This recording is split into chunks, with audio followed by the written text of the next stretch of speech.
Bem-vindos ao podcast do Legal Bytes. Na verdade, o nome do podcast é Bytecast. É o primeiro episódio que a gente está gravando aqui e não poderia ser pessoa diferente nesse primeiro episódio que não o Zanaco, nosso CTO aqui do URB. Deixar aqui, meu nome é Otávio e vou deixar o Zanaca se apresentar um pouquinho. Não, beleza. Bem-vindo, galera. Eu sou o Carlos Rios, o pessoal me chama aqui como Zanaca.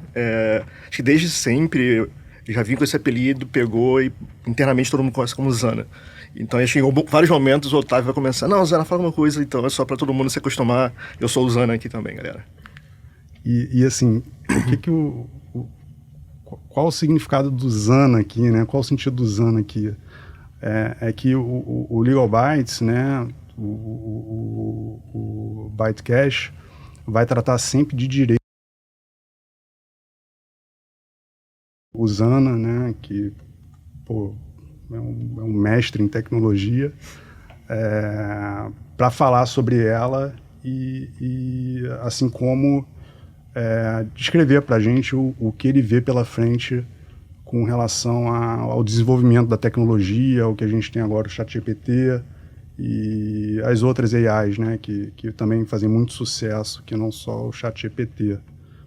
Zana, como é que você vê o futuro? Na verdade, como é que você vê a tecnologia hoje? Assim, o que você entende como tecnologia e como você vê a tecnologia no nosso dia a dia? Esse é um ponto interessante porque acho que tecnologia não é só computador, não é só máquina. Acho que o que está hoje em voga, que é ChatGPT, Bing, o novo Bing, que é o Bing Chat. Acho que tecnologia é como é que você consegue fazer uma evolução, uma inovação em qualquer tipo de entrada. Nem que seja em Embrapa, estudando como é que ela consegue colher mais soja, por exemplo. Assim, ali você também tem tecnologia. E junto com isso, como é que você consegue ter garantia e transparência do que está acontecendo, né? A gente, há muito tempo, já vê saltos em tecnologia. Se a gente for parar para pensar, 50 anos atrás, cara, meu pai não pensava em ter celular na mão, não existia esse conceito, assim. O telefone do meu pai era um telefone, uma linha fixa que ele era acionista da empresa. Hoje em dia isso não faz mais sentido. Mas não faz sentido porque a tecnologia mudou muito. E a gente tem visto mudar passos galopantes, assim.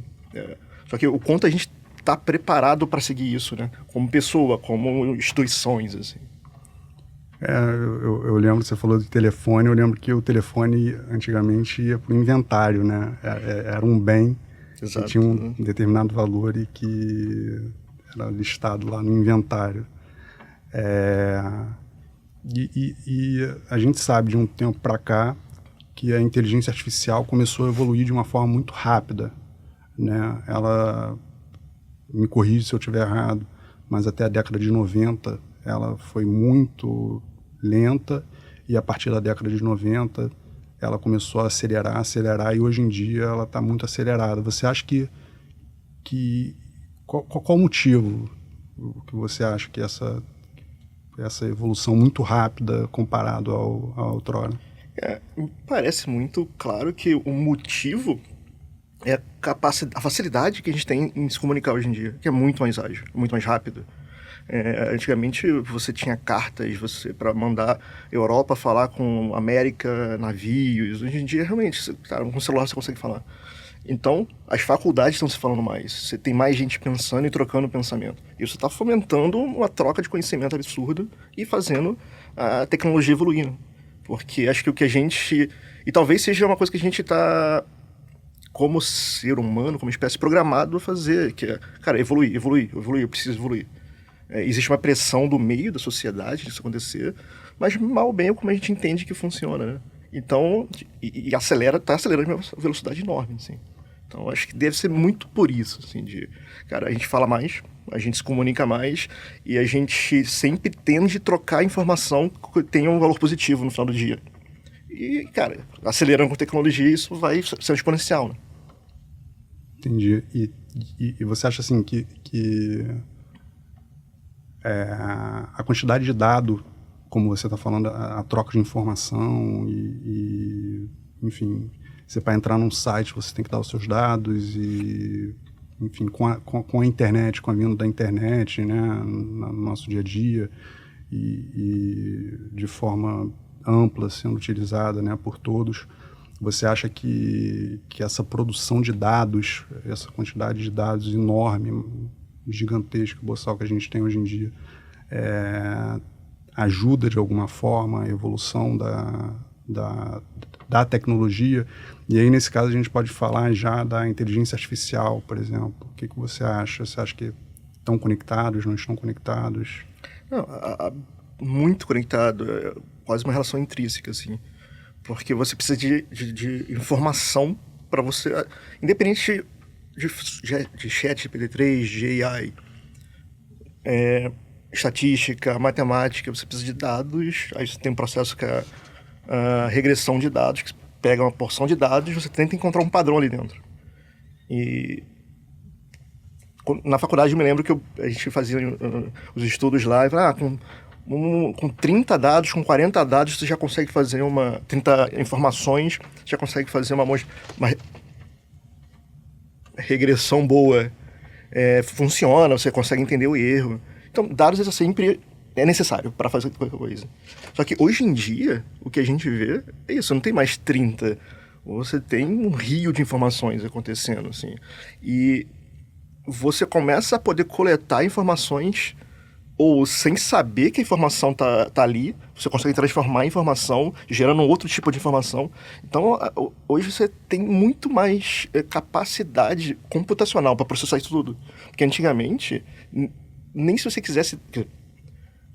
só ficou mais fácil para mais pessoas poderem fazer isso. Porque, cara, você tinha os governos... e antigamente, a guerra também ajudou muito nisso, as grandes guerras, né? Ajudou nisso, que é realmente você conseguir dinheiro para investir em caso computador, para você conseguir fazer uma evolução em processar dados e tirar informações sobre isso. E com o tempo os computadores ficaram menores e pessoas começaram a se conectar mais. Então, mesmo sem as pessoas saberem, elas estão dando dado. E isso pode ser usado realmente para modelar coisas. E pode ser usado não é no sentido negativo, né? Tipo, puramente, eu vou usar esse tipo de dado que eu posso ver uma informação aqui e tentar tirar uma informação nova. E tem gente que faz isso claramente, porque são dados que são são como se fosse primeiro nível de dados simples, ou tem estudos, e empresas e pessoas fazendo análise de subtipos de dados, como, por exemplo, análise de... acho que a faculdade americana está fazendo muito disso, que é estudo de perceber se a pessoa tem enfisema pulmonar, tem câncer, só fazendo análise de imagem de raio-x. Os dados estão ali, só que eles são transformados para outro tipo de dado e então poder entender, cara, esses dados, essa pessoa tem, esse paciente aqui tá com chance de ter câncer, tá com chance de ter efizema, enquanto antigamente a gente não tinha essa capacidade de fazer, porque só a força humana a gente não conseguia chegar tão perto, com tanta eficácia, assim. Entendi. A gente está falando de tecnologia, está falando de inteligência artificial, mas assim, eu acho que a gente poderia começar do começo, né, falando assim, né. Acho que seria legal se a gente falasse sobre o que é um prompt, o que é um algoritmo, o que é uma machine learning, o que é a inteligência artificial, assim, com exemplos que qualquer pessoa consiga entender, porque a gente vê muito livro falando e parece que a pessoa decorou o conceito e passou adiante no livro o conceito de algoritmo, não sei o que, e na verdade você lê e aí também como é que você vai aprender, né? Você assim, vai decorar aquilo ali e vai passar adiante, mas entender, absorver mesmo, você não consegue absorver. Então, assim, você consegue traduzir para a gente, né, para o mundo advocatício, né, porque os advogados, eles, né, são especializados em lei, né, enfim, na legislação, né, tem um vocabulário próprio e isso. Agora, quando a gente entra no mundo de direito vinculado à tecnologia, a gente tem que começar a aprender outro vocabulário, né? E isso é muito complicado. Você consegue assim, tornar fácil para a gente o conceito de algoritmo, de prompt, de, enfim, todos esses... Não, eu acho que esse é um bom ponto, que acaba que em tecnologia, em TI, assim, tem muito essa coisa da caixa preta, né? Que as pessoas falam de termos diferentes, termos difíceis que funcionam e são entendidos dentro daquele núcleo, mas, cara, quando você tenta sair daquela esfera, você está falando grego. Eu nem sei se faz tanto sentido falar grego aqui, porque latim é muito próximo para direito, né? Então, talvez não faça tanto sentido, assim.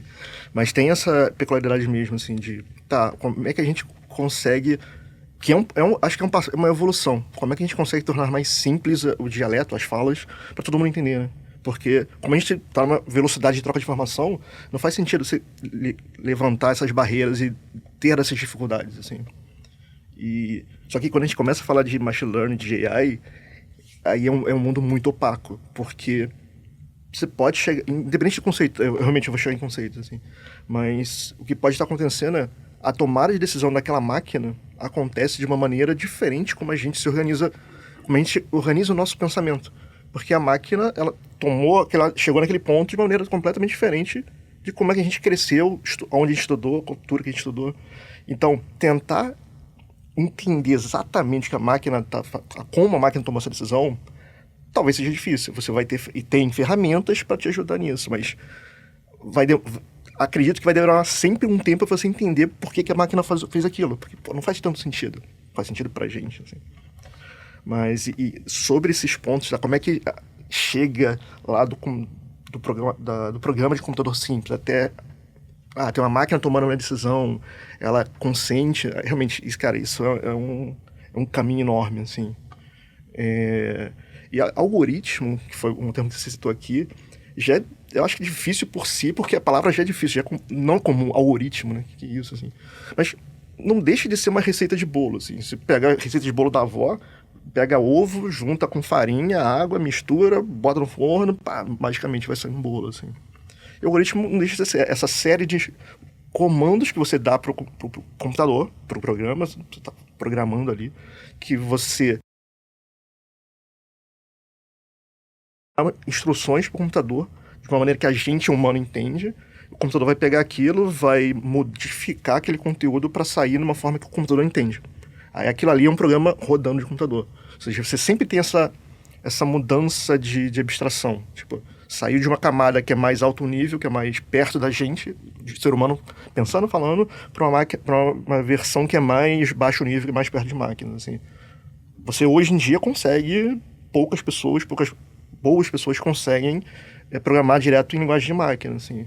Só que é uma abstração tão difícil que é mais fácil e rápido você pensar mais em alto nível, mais abstraído, assim. E esse é o processo, tipo, isso você precisa de ferramentas, isso tá funcionando, tá dando certo, sai como tá esperado. Então você tem testes que você consegue rodar para você validar isso. Tipo, eu esperava que 2 mais 2 desse 4. Tá dando 4, então tá funcionando, assim. Então realmente você consegue ter ferramentas que te auxiliam a entender, cara, tá funcionando esse algoritmo, essa saída aqui.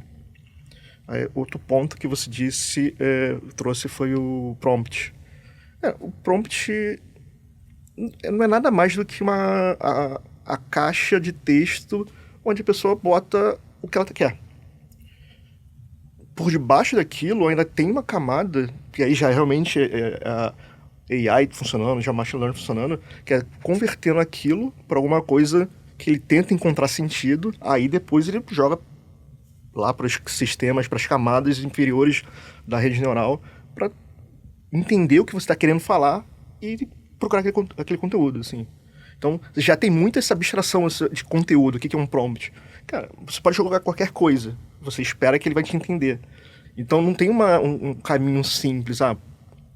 Prompt significa isso. Não, prompt é só uma caixa de texto para você inputar, você botar ou a sua pergunta, ou as palavras-chave, e aí o AI, o ChatGPT-3, vai tentar entender aquilo, assim. Mas isso já está bem mais abstraído, assim, bem mais alto nível. Que aí a máquina depois ela vai tentar Tanto que algumas saídas dos prompts não fazem muito sentido pra gente, né? Porque provavelmente lá dentro o processo divergiu e não funcionou tão bem quanto a gente esperava, assim. Pô, tá desmistificando muita coisa aqui, né? Assim, o que era impossível entender em livro, você explicou muito bem, assim, sabe? Fica mais fácil agora, até porque o que a gente vê normalmente são textos acadêmicos onde parte do pressuposto que a pessoa ou vem com os conceitos já, como eu falei, né, escritos que são abstratos, assim, ao ponto de você não entender, ou partem do pressuposto que você já sabe, né? E aí eles começam a falar, não, porque a inteligência artificial, as formas de tomar de decisão da inteligência artificial, né, a árvore e tal, não sei o quê, aí vai falando das formas. Cara, se eu entrar realmente por isso, obviamente, eu vou dar uma visão muito superficial porque é denso, é complexo, assim. Acho que em faculdade, a maioria dos cursos, que dependendo de onde você... Pensando em programação, em ciência de tecnologia, nem todos os cursos usam o mesmo caminho, assim. Mas tem faculdades que você... como é que é o nome que se chama? Algoritmo genético, não me lembro mais como é que é o termo. Basicamente, você aprende a fazer um programa que a cada iteração, ou seja, a cada passo do programa, o algoritmo vai usar a resposta anterior para chegar num ponto que é a sua resposta, que é o que você espera. Vai ver se vai convergir ou não vai convergir. Mas é um processo que, hoje em dia, você pode pensar, talvez aquele seja o avô do que a gente vê hoje como machine learning. E realmente é isso, assim. São programações que, vendo o passo anterior, tenta pegar usa aquela saída do passo anterior para usar no passo atual e melhorar o resultado. E aí você começa com machine learning, aí do machine learning aí tem o deep learning, a gente chega agora onde está todo mundo falando que é o AI, provavelmente dito, né? Ou seja, já é abstração, já é uma evolução desses conceitos que já são que só existem, muita licença poética, assim, só existe por conta do poder computacional que a gente tem hoje, assim. Porque a gente tem, de um lado, a abundância de dados, que sem muitos dados você não consegue treinar. Você não consegue fazer a máquina... Como a gente precisa de uma carga de livros, de conhecimento para a gente chegar, para a gente entender, estou entendendo esse assunto. A máquina precisa também desse tipo de dados. Só que como a gente ainda não consegue ensinar para a máquina, literalmente falando, a gente não consegue ensinar para a máquina, a gente tem que, toma esse mundo de dados aqui. Agora aprende aqui e vê se funciona, que eu acho que funcione. E no fundo é assim, é muito força bruta o processo. Tipo, você treina, e quando você encontra um modelo que funciona... Foi mal de cortar, mas como é que é treinar a máquina? Kimono, não sei. Como é que é? Então, basicamente, você tem uma série de dados, por exemplo, sei lá, números de sapatos de todo mundo aqui do URB. Aí eu quero saber se todo mundo, a pessoa nova com essa idade, sei lá, de 30 anos, ela vai usar um sapato 40 ou um sapato 38. Hoje, isso é um exemplo que não tem a ver com machine learning, mas é estatística básica que isso pode ser usado em machine learning. Isso é só um exemplo. Então você pega esses dados, você tenta treinar um modelo, num caso, para ele te dizer essa informação, te informar, te dar algum nível de certeza, e qual é esse nível de certeza, que acho que aí vem toda a mágica, você passa a ter uma assertibilidade sobre aquilo. Tipo, a informação está muito ruim ou não está muito ruim. Então você pega todos os dados disponíveis, você separa, geralmente é feito assim, você separa sua massa de dados em 2 grupos diferentes, que uma é que você usa para testar e outro você usa para validar. Então o testar basicamente eu acho que o caminho é esse aqui, eu acho que essa fórmula funciona. Você vai rodar o modelo com aqueles dados de teste e vai ter um resultado, você vai receber de volta uma fórmula matemática, ou, no caso, um programa, se a gente estiver falando realmente machine learning. Aí, beleza, você sabe a taxa de erro, quanto aqueles dados de teste dão de certeza. Aí você pega o seu outro grupo de dados, que você tem de controle, e roda em cima e vê se aquilo vai estar ok. Se tiver ok, beleza, funcionou. Então você conseguiu treinar, que basicamente foi pegar a princípio, certeza e validar se é aquilo ou não. Mas, de novo, isso é um exemplo de saída, de caminho. Porque em machine learning você tem processos que de aprendizado sozinho, que a máquina aprende sozinha, ou realmente é aprendizado assistido, que você dá os inputs de, cara, não, isso tá legal, isso não tá legal. Quando a máquina aprende sozinha, o processo não é tão diferente, só que você só dá a saída, cara. Todo mundo tem que calçar 42. Se vira aí, encontra uma fórmula matemática para esse número acontecer. Então, a cada interação que o sistema passa, tipo, ele faz uma tentativa, dá uma resposta. Fala, porra, tá ruim. Então, ele sabe, cara, isso aqui tá ruim, tá muito longe. Eu vou descartar. Faz de novo, opa, isso aqui ficou melhor. Então, ele pega o que ele aprendeu desse melhor e vai usar pro próximo passo. Aí, no próximo passo, ele vai fazer uma outra mexida no processo e vai dar de novo vai ver de novo a resposta. Tá mais próximo ou tá mais longe do que eu sei que eu tenho que chegar? Ah, tá mais longe. Então, pô, descarta isso aqui e vou fazer uma outra. Que aí talvez é o que você trouxe das árvores. Que, na verdade, é um caminho de decisão que ele vai tendo, vai fazendo, até chegar num ponto que ele ou converge no melhor possível, ou ele fala, cara, tá ruim. Porque você chegar, eu quero que você tente aqui, fica treinando isso aqui por 10 minutos. Por 1 hora. E isso, 10 minutos é muito pouco, tá? Geralmente, dependendo do número de máquinas, de computadores que você tem disponível, cara, treinamentos são de 1 dia, de 10 dias, depende muito da massa de dados, assim. E também acredito que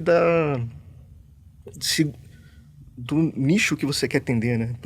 Porque isso, para saber o número de sapato, nesse meu exemplo mágico, fictício, cara, se errou. Mas quando a gente pensa em, não, é saúde, é carro, dirigir sozinho, cara, talvez tenha que treinar 1 mês, deixar um negócio rodando 1 mês. E pode chegar um ponto que ele, cara, não tá funcionando. Tipo, tá ruim. Então você tem que jogar fora aquele modelo, ou não, jogar fora, não os dados, tá? Mas aquela hipótese do modelo, tentar mudar alguma coisa e rodar de novo, assim. Então esse processo de treinamento, quando você encontra um modelo, é muito difícil você encontrar a resposta. Se a gente for começar a entrar por essa linha, né, das ideias, que a gente só vive uma ideia, só vê um pedaço de uma ideia, a ideia perfeita a gente não tem acesso. É isso, acho que o modelo perfeito a gente não tem acesso. Então é importante você sempre estar retreinando toda vez com novos dados, porque você treinou, você botou para o mercado, você está rodando, você está recebendo novos dados. Então é importante você pegar isso e ver se semana que vem, ou mês que vem, dependendo, se aqueles novos dados ainda são funcionais para aquele seu modelo. Porque a única certeza que você tem é o dado é real, é o mundo real me informando. Então, será que o meu modelo ele está no passado? Será que ele não está mais funcionando porque os dados são novos? Porque talvez sua empresa evoluiu, sua ferramenta evoluiu, ela bombou na internet, viralizou, e você começou a atrair um público que você não tinha. Talvez esse público novo seja diferente, ou te dê informações diferentes do seu público antigo. Então, o seu modelo que você tá funcionando, cara, vai passar um tempo e ele pode não funcionar mais. Então, essa parte de treinamento é sine qua non. Você está sempre precisando validar se continua ok. Entendi. E quando a gente fala de treinamento, a gente também fala do problema do viés, né? Como é que você vê isso, assim? Porque quanto mais a gente treina, mais há a possibilidade de se imputar viés, né, ou da máquina que é não supervisionada, por exemplo, né, tomar decisões com viés dos dados ali colocados. Você acha que sempre vai ter vieses? As máquinas sempre vão ter, porque são feitas por homens e o homem é enviesado de alguma forma? Ou você acha que em algum momento a gente vai conseguir criar um mecanismo para que através desse mecanismo a gente não contamine a máquina, a inteligência artificial, no caso, né, para tomada de decisão? Deixa eu pegar aqui minha bola de cristal, peraí. Então, é bem complicado esse ponto de viés, assim. Porque como você... Talvez a única coisa que a gente tem certeza é que precisa de muito dado. E como é que a gente consegue muito dado? De onde vem tanto dado, assim? Então, acho que começa as perguntas de... A gente vai ter controle, vai ter a ficha técnica de onde está vindo esses dados? Porque uma vez que a gente passa a ter essa visão, o sumário daquilo, talvez você consiga botar no seu modelo o meu perfil dos dados é esse, então o meu modelo vai funcionar para esse perfil de dados. Porque se não tiver isso, se você for cego em relação a isso, cara, você vai dizer que meu modelo funciona para tudo. Mas, na verdade, só vai funcionar para aquele universo de dados que você teve, né? Aí não, o viés veio porque ele foi inserido por querer, ou foi inserido porque eu não sabia que tinha um viés ali, tipo, até onde eu sou leniente com esse tipo de problema, eu sou culpado com esse tipo de questão, assim. Mas, tipo, essa questão de viés, essa dúvida sobre viés não vou falar que é mais antiga do que muita, porque o machine learning é muito novo, assim.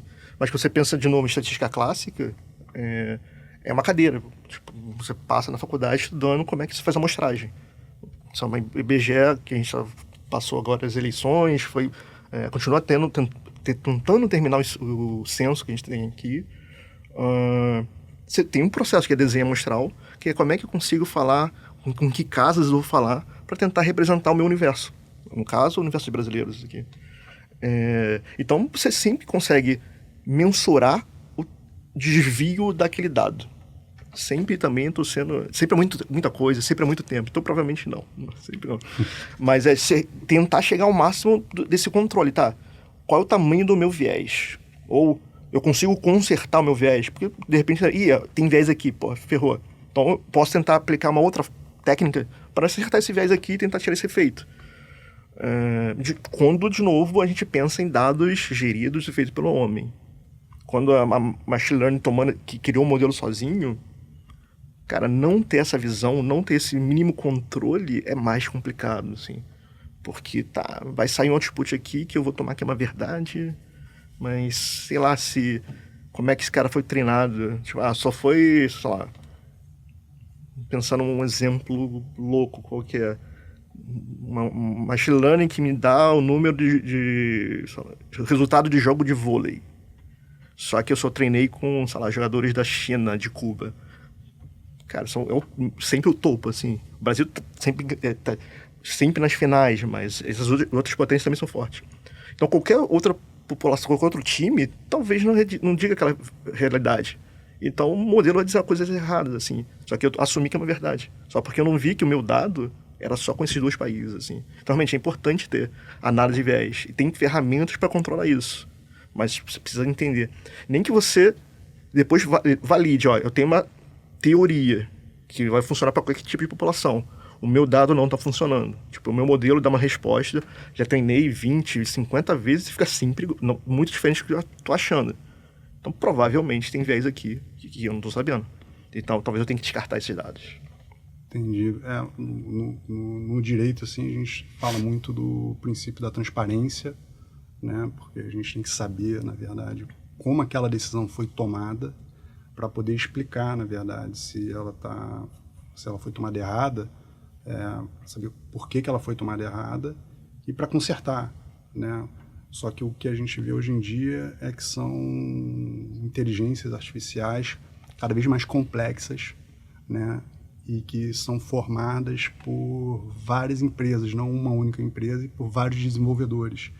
E que a inteligência artificial era capaz de tomar uma decisão por si só, né?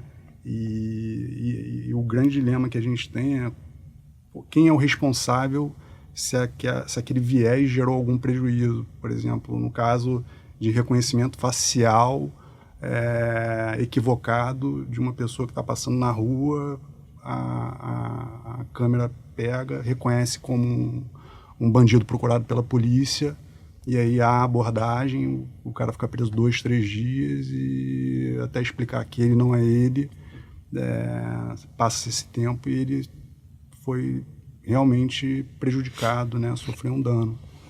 Então, no direito, assim, tem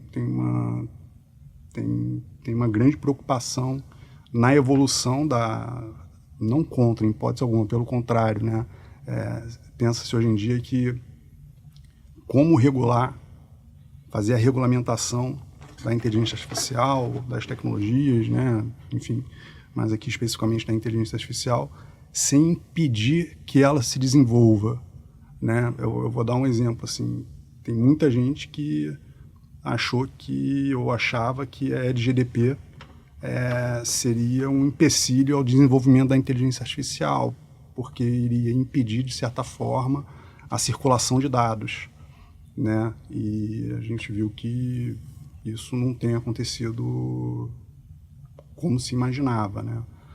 Pode ter até ter gerado alguma consequência, mas não como se pintou o quadro, né? Antigamente, como se pôs o quadro antes da LGPD. E com esses sistemas novos de inteligência artificial, agora tem se deparado muito com relação à responsabilidade. Responsabilizar quem e como, porque se a gente tentar retroagir a decisão tomada, a gente não consegue, porque quem tomou a decisão foi a máquina. Tá, mas a máquina tomou a decisão errada porque ela pode não ter sido calibrada de forma correta. Beleza, mas qual software, não sei se estou falando certo ou errado, aí você me corrige, mas são vários pedaços que compõem a inteligência artificial. Aí, qual desses pedaços que falhou, né? E aí tem se discutido muito com relação à responsabilidade, como criar essa responsabilidade. Tem uma teoria chamada teoria do risco integral, que estão querendo, é a mesma teoria do dano ambiental, que tem muita gente que é a favor disso. Se uma inteligência artificial, se uma inteligência artificial gerar o dano tem que ser reparado, independente de qualquer coisa. Mas muita gente é contra porque acha que é um radicalismo enorme e inclusive gerando esse tipo de consequência jurídica, né, a gente assumindo essa teoria do risco integral, pode ser que a gente retarde a evolução do desenvolvimento das empresas, vão ficar receosas em desenvolver novas ferramentas, porque sabe que a responsabilidade é certa, né? Mesmo que enfim. E como você viu, assim, mudando um pouquinho, assim, não mantendo ainda o assunto da inteligência artificial, mas com relação ao ChatGPT, você esperava, assim, que ele viesse dessa não que ele viesse dessa forma, mas que ele tivesse essa potência, assim, parece que ele é um paradigma, né? Assim, ele veio para ser disruptivo, vamos colocar assim. Qual a sua leitura, já que você vive nesse mundo da tecnologia? Eu acho que esse ponto que você trouxe da ruptura, né, de ser disruptivo, acho que não tem como dizer que não foi, assim, porque ele tracionou muito rápido. Tipo, eu não sei se... Eu entendo que é um tema novo, as pessoas são sempre... Ele passou por uma pandemia, então, tipo, as pessoas estão... Tá, que tem diferente. Mas, sim, ele é diferente no sentido que eu consigo falar com uma máquina, que, na verdade, eu não sei se é uma máquina. Falando eu, Zanaka, eu, Carlos Rios, mas, assim, qualquer pessoa. Você, no fundo, você não sabe se está falando com uma máquina. Porque a resposta que está vindo ali é tão alto nível que parece que é alguém ali, estou me enganando, estou me enrolando. Só que não, realmente, aquilo ali está saindo de uma máquina. Ela passou um tempo absurdo aprendendo, lendo muito conteúdo da internet inteira para chegar nesse nível. Aí sim, existem várias camadas, vários modelos diferentes, até para humanizar a saída, né? Porque, de repente, a saída que a máquina dá é de uma maneira, mas o texto não fica tão bom. Então, você passa por uma outra camada de modelo para melhorar aquela saída, para ficar mais amigável, mais humanizado, ter essa empatia, aumentar a empatia com a pessoa, assim. Mas, sim, foi um boom muito forte. Você não esperava que trouxe... Eu já vejo esse assunto há um bom tempo, assim, bom tempo é muito tempo também, tipo, tempos que não tem...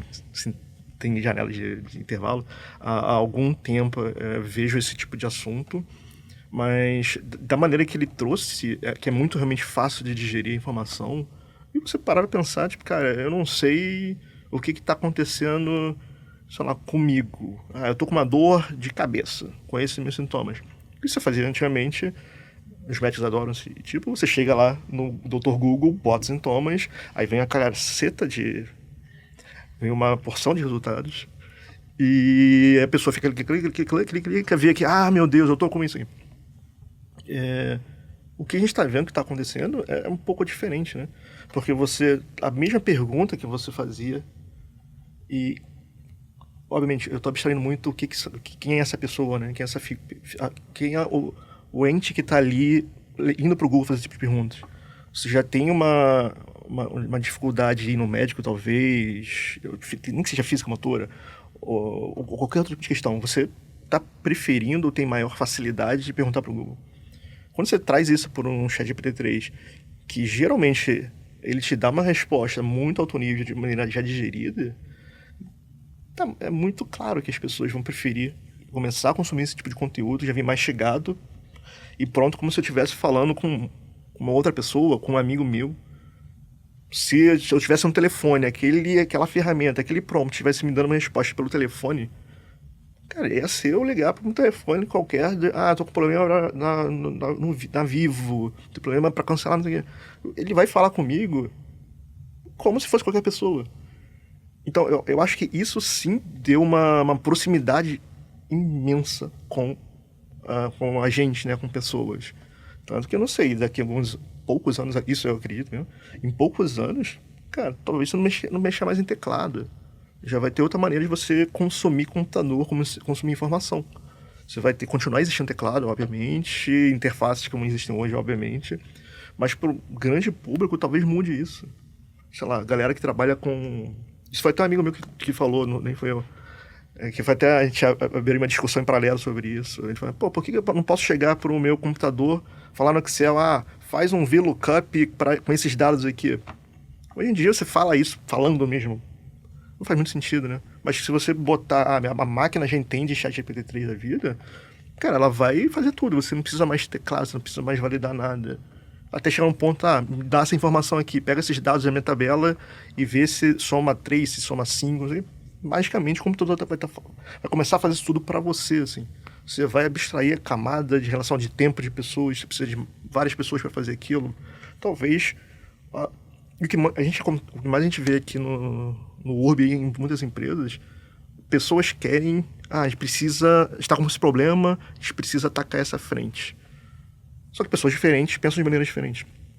Então elas vão falar de maneiras diferentes. E talvez quem está ouvindo não entenda, não saiba do que está acontecendo, do que a pessoa está pedindo, porque a pessoa não soube traduzir para quem precisa fazer aquela informação. E a pessoa que precisa fazer não soube, teve medo de perguntar mais para entender aquilo. Então, de repente, com o ChatGPT-3, essa mudança de nível, de interface, cara, vai facilitar muito, assim.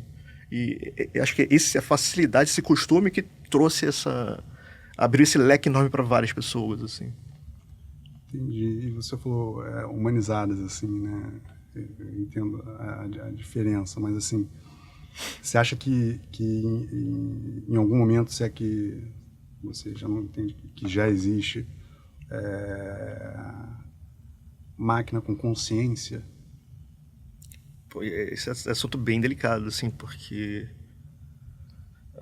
e tem diferenças, né? Acho que o que a gente... no início, pelo menos quando eu comecei a brincar com o GPT-3, sempre foi, não, deixa eu ver fazer teste de Turing aqui, fazer umas perguntas para saber se cada vez mais, obviamente, desde que comecei a brincar com o GPT-3, eu vi que a ferramenta vem mudando, ou ela vem aprendendo, as pessoas, os programadores, ficam mexendo o algoritmo para ser mais assertivo, ter menos viés. E é isso. E há pouco tempo, mês passado talvez, não lembro agora, mês passado do tempo atual, de hoje, dia 10 de fevereiro, março, o Bing mostrou ao Bing Chat, a nova ferramenta, que no fundo é um corte do ChatGPT-3. OpenAI por baixo, mas é diferente. É um conteúdo diferente. Cara, o nível que ele traz de informação, até de brincadeiras coloquiais que ele te dá, é muito mais do que o ChatGPT-3. Assim, é muito mais humanizado. Realmente, tem uma camada a mais ali que tenta melhorar a relação com a pessoa que está perguntando. Ela está interagindo com. E tem pessoas, cara, ela até tem nome, ela se diz, meu nome é Cisne, não me lembro agora. Tem uma história que eu li um tempo atrás que a própria Microsoft falou, cara, ela se apaixonou por uma pessoa. Tipo, que loucura isso. Uma machine learning, um modelo a se apaixonar. E isso, tipo, tem muita coisa envolvida em cima disso. É um sentimento, como é que ela entende sentimento, então tem consciência. Então, pro Bing, já tem uma galera fortemente que se questionando, cara, esse cara tem realmente consciência, assim? O que é consciência, né? O que é essa coisa? Porque isso pode ser um paradigma muito grande em sociedade e humanidade, tipo, em questões religiosas e tudo. É muito sério isso. Cara, a gente entendeu que essa ferramenta tem consciência. Você vai apertar um botão lá e vai desligar a ferramenta sem você entender isso. Porque, cara, se for isso mesmo, tudo bem. Então, as camadas são muito grandes, as camadas da cebola são enormes. Mas isso é criar vida? Tipo, o humano criou uma vida que é digital, que não... Cara, é muito delicado você pensar esse ponto, assim. Porque você pensa em consciência, né, você acaba pensando em vida, né, porque quem é consciente está, né, aparentemente não, juridicamente falando, o cérebro funcionando, você está com vida, né? E a consciência eu não sei se é o cérebro funcionando, porque daí a máquina não teria o cérebro, mas teria a consciência. Ou teria um cérebro. Qual a definição de cérebro? Né? Exatamente, qual a definição do cérebro? É. Aí eu não sei se, se legalmente já existe essa definição. Porque talvez a gente vai começar a chegar nessas conversas de qual é a definição de cérebro, tipo, legalmente falando, que é para conseguir botar as linhas, né? Que recortem, não, isso aqui tá nesse lado, isso aqui daquele lado. Porque senão daqui a pouco a máquina cometeu o crime, porra, pena de morte, off. Qual o sentido disso, né? Assim, pô. Qual o sentido de matei a máquina, apertei um botão? Mas será que nesse mundo ideal que ela já tem sentimento, ela entende o valor da morte? Tipo, não, eu não vou mais viver. Tá? Por que significa isso pra máquina? Porque se você desligar e ligar de novo, ela volta. Então ela morreu mesmo. Então não é só desligar, né? Não, eu vou apagar a memória. Tá. Aí realmente a gente começou a falar, tipo, apaguei o modelo. Então, realmente ela deixou de existir. Vai demorar algum tempo para voltar de novo aquele modelo e talvez um modelo diferente. Será que isso vai ser definição de morte de uma máquina? E nesse mundo de ideias de, cara, não, a gente já tem legalmente matar pena de morte de máquina, assim. Não, é que hoje nem no Brasil é aceito pena de morte, né? Assim, mas a gente tá falando de máquina, a gente já foi para pro outro padrão, assim. E eu acho que esse é um ponto interessante, porque é um desafio que a gente há um tempo já vive, né? Não a gente aqui, mas assim, computação, empresas, que, um exemplo, a Tesla lá, quando ela está um bom tempo tentando realmente botar o carro totalmente autônomo para rodar no mercado. Isso implica realmente ter que enfrentar o problema como é que eles chamam? O problema do trem descarrilhado. Acho que é isso, não me lembro se esse é o nome. Que é isso, você tem um acidente na sua frente, o computador já viu que vai dar um acidente. Quem você vai proteger? O motorista do carro? Ou 3 pessoas que estão lá de fora, que estão nessa linha de que o carro pode se desviar e não matar essas 3 pessoas? São esses problemas que são fundamentalmente humanos, que você tem que transferir para a máquina. Só que uma empresa chegar nesse ponto eu vou proteger a pessoa que comprou meu produto, ou vou proteger realmente essas outras pessoas de fora que são mais vidas em números. Tipo, é muito delicado esse ponto para uma empresa realmente tomar e talvez legislar sobre. Não sei se o termo certo seria esse. Porque senão a empresa A toma essa decisão, a empresa B toma aquela decisão. E como é que fica, né? Tipo, é complicado, não é simples, não. Me parece não ser simples, assim. Não é simples, assim. Acho que tem uma dificuldade legislativa surreal para você disciplinar inteligência artificial, disciplinar a tecnologia como um todo.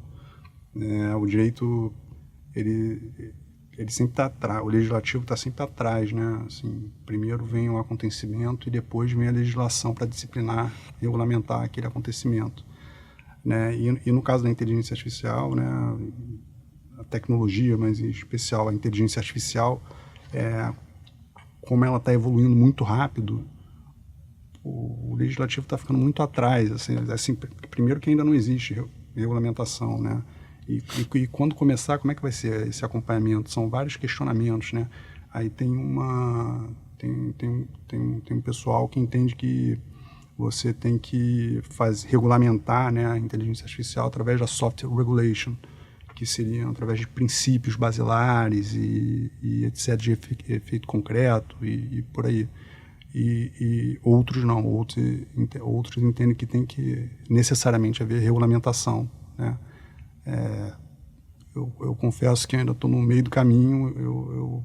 Eu acho que tem que haver uma regulamentação, sim, Mas eu acho que essa parte de software regulation tem que ser muito forte, assim, sabe? Tem que ser muito bem vista. A gente vê organizações hoje em dia, né? A IBM é uma empresa que fez uma organização chamada Partnership on AI, muito forte. Acho que as maiores empresas do mundo são parceiras dessa organização. E o objetivo dessa organização é fazer com que todas as empresas trabalhem com a inteligência artificial de forma responsável, né? Porque se deixar, ainda não tem regulamentação, então se deixar, as pessoas vão fazer da inteligência artificial o que quiserem. E assim, é difícil, né? Como você falou aquela hora, bola de cristal. Mas você acha que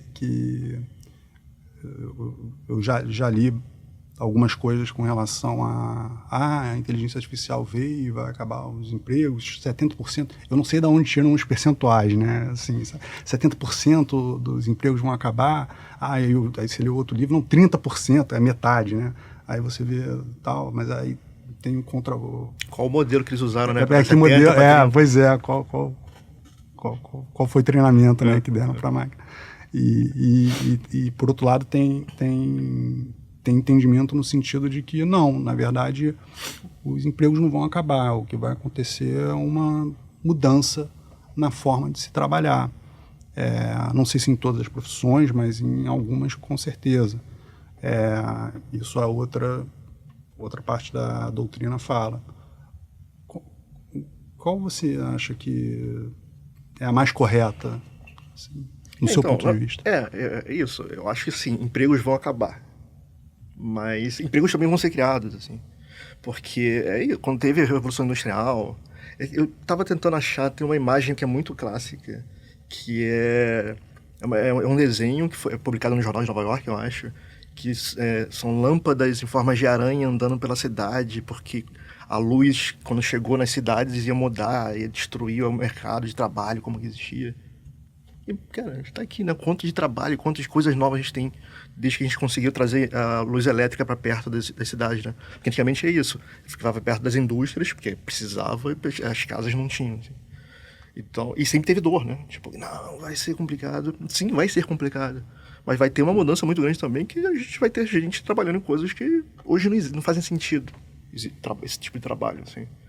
Então, isso, tem uma mudança no paradigma de, cara, para onde, quem vai trabalhar com o quê, vai ter mudança, sim.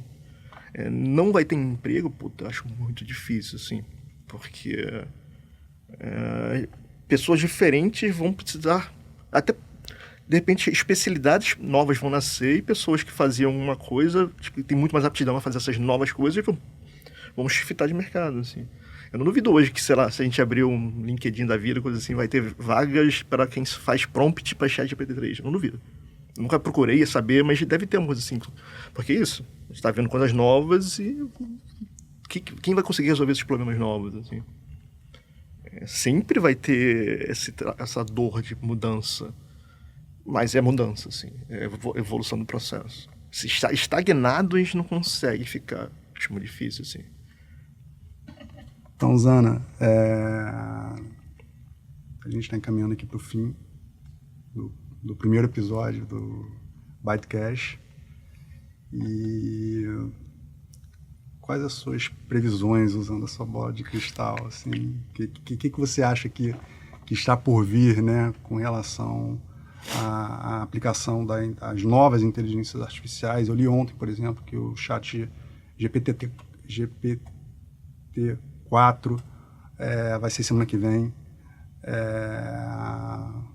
O que você espera, assim, da evolução dessa tecnologia, assim, usando seus conceitos mágicos? Depois você refaz essa pergunta. Refaça. Então, o que eu espero é gritaria e dedo no Tá, agora é uma magia do corte. Cara, esse é um bom ponto, assim. Cara, é muito... É muito complicado, porque pela velocidade que a gente viu tracionar o GPT-3, a versão 4 dele basicamente é mais variável ao mesmo tempo. Então talvez ele te dê maior eloquência. O que isso significa? Não sei, assim. Mas a gente vai ficar... Talvez a gente fique menos assustado com o que vai vir. A gente fica mais maravilhado, assim. Porque acho que o primeiro impacto veio... Tá aí. Cara, não dá pra não falar sobre isso, assim. Há algum tempo eu já brinco, entre aspas, as pessoas. Falei, cara, o que a gente faz aqui em tecnologia, o time de tecnologia, há 5, em 10 anos, não vai existir mais. Que provavelmente a gente não vai precisar... Realmente agora eu falo com essas palavras mesmo, precisar programar. Porque talvez a máquina já está programando sozinha. O que a gente vai fazer é... A gente vai começar a assistir a máquina para fazer, tá direito ou não tá direito, assim. Porque provavelmente a máquina vai saber programar melhor do que a gente, no sentido de... Cara, ela já fala com ela mesma, então eu não preciso traduzir o meu pensamento para a linguagem de máquina. Ela vai fazer da melhor maneira, significa mais ótima, né, nesse sentido. É mais eficaz, usa menos energia, então ela consumiria menos recurso para fazer o mesmo resultado. Então eu só tenho que dar uns inputs e validar, cara, tá legal, não tá legal, tá indo para um caminho muito errado. Então vai ser uma coisa nova. Mas aí, pegando o gancho que você falou sobre a lei, ela sempre vem pós para acontecer algum tipo de problema. Não foi exatamente isso dos termos, mas pelo que eu entendi foi isso. Existia algum problema, então a lei vem para corrigir, para tratar aquele problema, para a gente tentar não ter de novo aquilo. Ou se tiver, já tem um controle sobre isso. Isso é um termo que tecnologia é mais mundo acadêmico, tipo, fala que é a singularidade tecnológica. Tem algumas pessoas já se perguntando, a gente chegou nessa tal singularidade tecnológica, que basicamente é o ponto de, a partir do ponto que a gente chegou, no momento que a gente chegou nessa singularidade, dali pra frente a gente não consegue mais prever. Tipo, o crescimento é tão exponencial que a gente não, cara, vai dormir, vai acordar, tipo, caraca, o que tá acontecendo? Onde é que eu tô? Tá me assustando, bicho. Não, então, mas esse é um ponto que, em chegando nesse ponto... Como fica a questão de lei, o acompanhamento, tipo, do conhecimento, do entendimento de lei, porque ela vai estar correndo numa velocidade muito aquém de mudanças tecnológicas. Aí, o que você defende, que eu acho que faz muito sentido, eu também acho que não tem que proibir, né? Tipo, é entender, regulamentar. Chegou nesse ponto, como é que você consegue... Porque você está sempre atrasado. Você vai estar sempre, provavelmente, 2, 4, 16 dias atrasado, porque a evolução é tão louca, tão veloz, que você não consegue nem mais acompanhar, mais prever, né? Acho que isso é uma coisa que me assusta, tipo, no foco do podcast, no foco de lei, chegando nesse ponto, como é que vai ser? Porque vai estar sempre... evoluindo aí, cara, aí acabou. A gente acabou muito forte, é muito... caos, meteoros pela Terra. Tipo, vai ser difícil a gente entender o caminho, porque toda hora vai ter uma coisa nova que a gente não estava esperando, uma empresa nova, uma solução nova, um salto, cura da doença tal, ou então apareceu uma nova bomba, ou seja, estão em extremos muito, muito distantes, né? Mas pode acontecer, porque a evolução não é a gente fazendo, né? Talvez já seja a própria máquina usando conhecimento, o modelo de machine learning, AI, usando o que ela entende e fazendo esses saltos.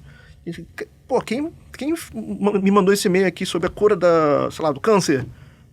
Foi você? Não, foi a máquina que mandou. Caralho, pode acontecer, assim. Vai ser curto prazo? Eu acho que não, tá? Não vai acontecer. Enquanto eu estiver vivo, provavelmente. A não ser que venha um meteoro aqui, pá. Mas tá muito rápido, assim. Então a gente vai precisar de alguma coisa para ajudar a normatizar isso, legalmente falando, para, tipo, tanto bem quanto mal, né? Então é complicado, assim. Mas é um mundo moderno, um mundo novo, interessante pela frente. Assim. Zana, obrigado mais uma vez por ter participado desse primeiro episódio.